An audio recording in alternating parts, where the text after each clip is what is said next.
In a stunning twist of playoff fate, the Golden State Warriors entered this series against the Minnesota Timberwolves as underdogs for the first time in 28 playoff matchups during the Steve Kerr era, an unprecedented scenario for a franchise accustomed to dominance in the postseason. ESPN bet had the Warriors at plus 160 to win the series, a line that raised eyebrows across the league and perhaps lit a fuse under a team built for adversity. Early in Game 1, Golden State showcased why they can never be counted out. Even when the odds are against them, the Warriors stormed out with a 5-point lead in the second quarter behind a scorching start from Stephen Curry, who poured in 13 points on 5 of 9 shooting, including 3 triples from beyond the arc. It was vintage Curry, fluid, fearless, and surgical. But then came the moment that sent shockwaves through the Chase Center. Curry, after hitting a floater to extend the lead, immediately signaled to the bench, grabbing at his hamstring. He limped off, heading straight to the locker room, and did not return. The team would later confirm it as a left hamstring strain, with an MRI scheduled for the next day. The emotional toll was evident. The floor general, the 2-time MVP, the engine of their dynasty, out. What happened next was a masterclass in resilience. Draymond Green stepped into the leadership vacuum with characteristic fire, becoming both emotional anchor and offensive spark. He hit 4 3-pointers in the first half alone, a stunning development given his reputation as a streaky shooter from distance. Green finished the half with 16 points, propelling the Warriors to a 13-point halftime lead, despite the absence of Curry.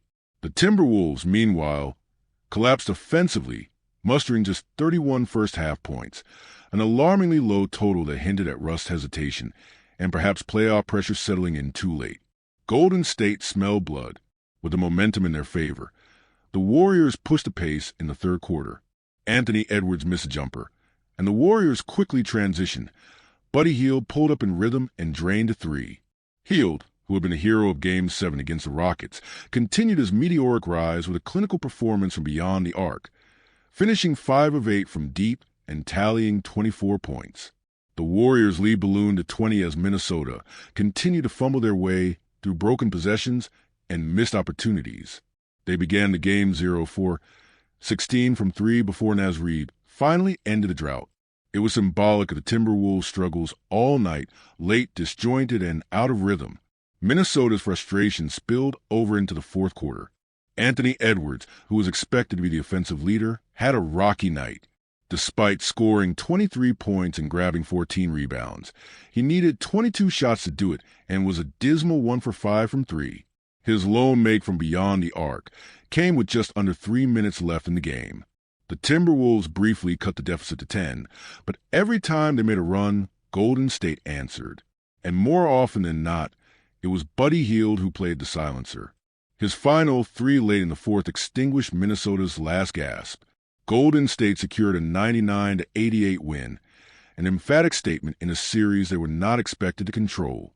The Warriors are now an astounding 21-1 in playoff series when winning Game 1 under Steve Kerr.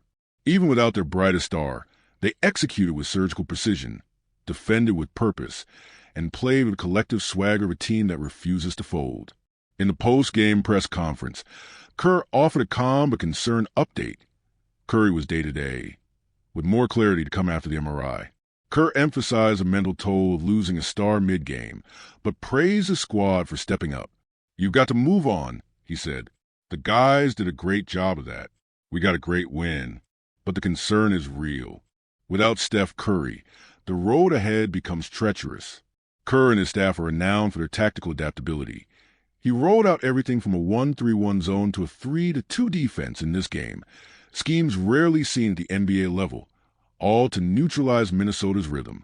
He's daring Rudy Gobert to beat them in the paint by sending smaller defenders like Jimmy Butler and Draymond Green, baiting the Wolves into inefficient looks. So far, it's working. But make no mistake, Golden State cannot win this series without Curry long-term. His absence shifts the offensive burden to inconsistent shooters and veteran role players. That said, the emergence of Buddy Hield has been a revelation. Hield now has 14 made three-pointers over his last 2 games, joining only Stephen Curry and Klay Thompson as Warriors to hit that mark in a 2-game playoff span. He's not just filling in, he's shaping games. On the other side, Minnesota finds itself in disarray. Head coach Chris Finch called their transition decision-making diabolical and admitted that poor shooting sapped their energy and confidence. The Timberwolves were the fifth best three-point shooting team in the regular season, but have now shot a combined 12 for 76 over their last two games, the worst two-game stretch from three in NBA playoff history. And it starts with Edwards. When he's off, the whole team feels it.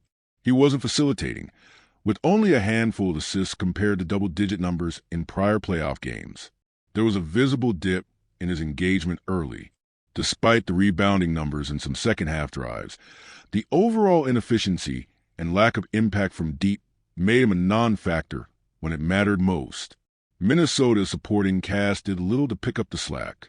Julius Randle shot just 4 of 11. Mike Conley was a ghost. Gobert was challenged inside and neutralized by quicker, smaller defenders. Golden State made a strategic gamble by playing small, and Minnesota failed to punish them. Unless Steph Curry returned swiftly and at full strength, the Warriors face an uphill climb. But if Buddy Hield continues to shine and Draymond Green maintains this level of impact on both ends, the Warriors may just have the ingredients for another improbable playoff run. For Minnesota, the urgency is now. They must regroup, shoot with confidence, and unlock the version of Anthony Edwards who took over against the Lakers earlier in the playoffs. Because if Game 1 was any indication, the Timberwolves were not ready for a Warriors team still very capable of writing their own narrative, underdogs or not.